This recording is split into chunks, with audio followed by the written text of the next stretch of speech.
Kamracki tref we szynku. Czelotka 40-letnich kamratów rajcuje, dyskutuje, kaj tyż to godzi się im trefić do kupy, sobie weczkać jakiś szmektny łoby. Na ostatku zdali, że najlepszy będzie trefić je we szynku podmianym tusto gęś.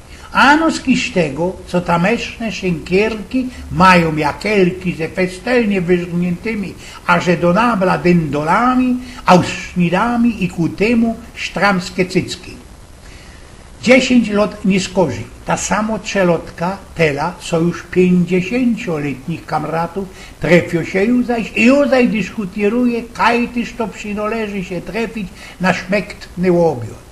Na ostatku zgodzili się wzajem, że najlepszy trefić się we szynku tusto gęś, a to beztuż i że tam jest festelnie szmektne jodło i mocka zortów wina do obrania.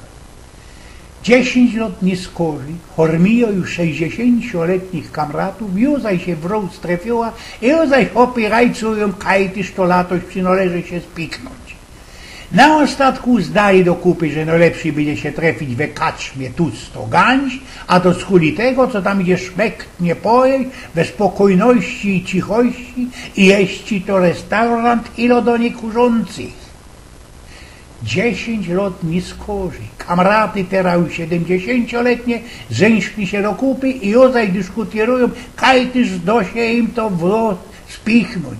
I też na ostatku zgodzili się wspólnie, i że najlepszy będzie, kiedy trefią się we kaczmie tusto gęś, a to beztuż, co ten restaurant też doń się dla inwalidzkich wózków i mobali jest sej winda. 10 lat nie skorzy, kiedy im wszystkim piżu już 80 lat, juzaś ta samo lajera, trefili się te kamraty juzaś i odwrotów rajcują, kaj tyż to latoś mogliby się trefić. Na ostatku zgodzili się do kupy, że najlepszy będzie, jak się spichną we szynku tusto gęś. Zgodzili się też i że jeści to naisto szykowną ideą, bo przeca oni jeszcze nigdy tam nie byli. Oj, więc pnioków.